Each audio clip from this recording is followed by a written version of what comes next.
pleased with the outcome of today and really this week's work on the special session. As you all are well aware, this is an effort that Representative Rone started back even in the winter, trying to find a way to bring a competitive utility rate to New Madrid in an effort to attract what could be over 500 good-paying jobs to a region of the state that desperately needs them. And I want to thank him for his efforts in getting this bill to the point that it is. There was a lot of work done this week. A lot of credit to the House Utilities Committee for doing an in-depth review. Credit to Chairman Miller and his team. But today's effort, we wouldn't have been here in special session without the efforts of Representative Rone. So with that, I'll turn it over to him. I guess my first statement is a relief for the people that I serve. Like I said yesterday on the steps, you see hope now down there. We've gone 18 to 2 years with no hope. And what I see in the eyes of my neighbors, my friends, is hope now. We've got a chance to go back to what we had when Miranda was there. I want to thank the Speaker, because without him this would not have happened through his leadership. We as a body in this beautiful House could never ask for a better leader. Such a kind, gentle person. I told him when I came up here that's what he was, when I first met him. I want to thank the body, both sides of the aisle, because the vote was not just on one side. It was on both sides. I want to thank the other side as well, because without them it wouldn't have been possible to be where we are today. And now we go forward. We go talk to these people as soon as it passes, assuming it does, through the Senate. We go talk to these people and say, okay, we've done our job. The Speaker's done his, the President's done his down on the Senate side. We've done our job. We have it now available to you. And I have made that known to both of these companies, that when we get done what we get done, then it's in your ballpark. You are going to have to go sell your business to the PSC. That's the beautiful side of this, is they've got to present their wares, how good it is to the state of Missouri. Not just the Boot Heel, not just from Cape Girardeau to Arkansas, Poplar Bluff to the river. This is good for the whole state. And I have told them, go sell it to the PSC. We've done our job. And thank you to the Speaker. Happy to take any questions. Mr. Speaker, a two-part question, kind of touching on what Mr. Rone talked about the bipartisanship. Yeah. Your thoughts on Representative Razor and Representative Franks basically urging Democrats and Republicans to vote for it, A, and B, your speech about the St. Jude's Industrial Park. That was the first time I'd heard that. Yeah, well, I'll take the first part. I think I'm incredibly impressed by the message. I think it's been a consistent message from both Representative Franks and Representative Razor today, with the message that Representative Rone has had, which is that we have to continue to fight every day for good employment opportunities for the people of this state, whether they're in New Madrid or St. Louis or Kansas City.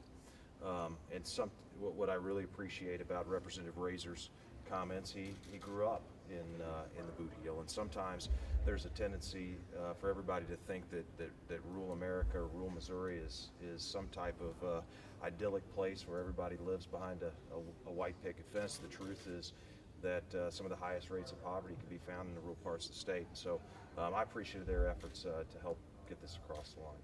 The second part of your question, on the St. Jude Industrial Park. Yeah, it's. I think it was. There are a lot of people that viewed this effort 2 weeks ago as a lost cause, and it would have been a lost cause without the efforts of Representative Rone. And I thought that was a kind of a poignant point to make about his effort.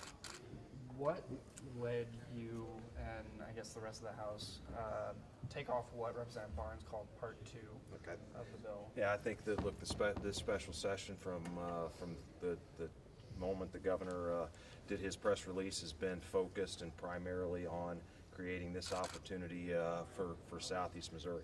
I think the state of Missouri needs to have a longer-term conversation about energy policy and what that needs to look like, because this is not the status quo with energy policy right now isn't working particularly well.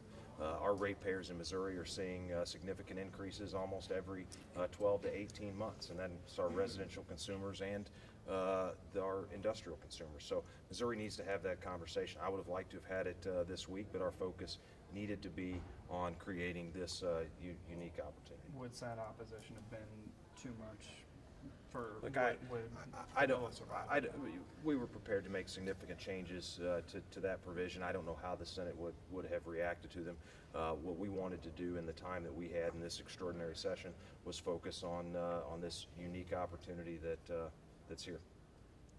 Predictions aside, because I know you don't like to make predictions about what the Senate will do, but does it have a better chance with the changes that were made to that bill? I think the changes that we made and the substantive changes we made to Representative Rone's part do improve its chances over in the Senate. I've had good conversations this week with the chairman of the Senate Commerce Committee, where I anticipate the bill will go, or I think it's likely to go. And we've worked with them to try to incorporate some of their concerns and to make the bill operationally and technically a little more fleshed out than it was before. So I'm optimistic that the Senate will be able to take this up and pass it. Gentlemen, I have, how much conversation have you guys had with members of the PSC about this particular bill, and what kind of thoughts have you been getting from them? Well, we haven't had any conversations with the PSC about how they're going to view a rate request, because they don't know what that rate request is going to be. The Public Service Commission, as a lot of our state departments and agencies do, has made themselves available to help with drafting and input on the technical specifics of the bill, and they've been a very good resource for us on that. During your speech on the floor, you said that there was a segment of people in the state who believed that politicians could no longer get things done. It can be argued, I think fairly, that one of those people is Governor Greitens, and his entire rally yesterday seemed to deride the idea of the career politician. Do you think that that kind of rhetoric is still fair for him to be saying about your body, your fellow members on both sides of the aisle? I think I stand by what I said today. I think today and our efforts in regular session were a reflection of an institution that was working the way it was intended, and a group of citizen legislators, one of whom being Don Rone, came here and did good work. As to the specifics of the governor's comments, I'm not going to comment. Representative, assuming that this bill passes out in the Senate, do you plan to testify before the Public Service Commission? Will there be an opportunity for you to, and do you plan to take it? If they ask me to, I have already done that one time for Noranda, back when I first was elected 3 years ago. Yes, if I'm asked to, yes. I want to tell you a story. Is it okay if I tell them a story? I think it is. I can't say no now, can I? As most of you, you don't know me, but I tell stories. In the 60s, early 60s, a gentleman named Sam Hunter left his house in New Madrid to go to Canada to meet with the Noranda folks. It didn't look good. So he stopped by the church. He's a Catholic. He went into the church and he prayed to St. Jude. Please go. This is a true story now. Please go with me to Canada to bring Noranda to New Madrid. Ironically, we get to bring it back. True story. All the way back in the 60s.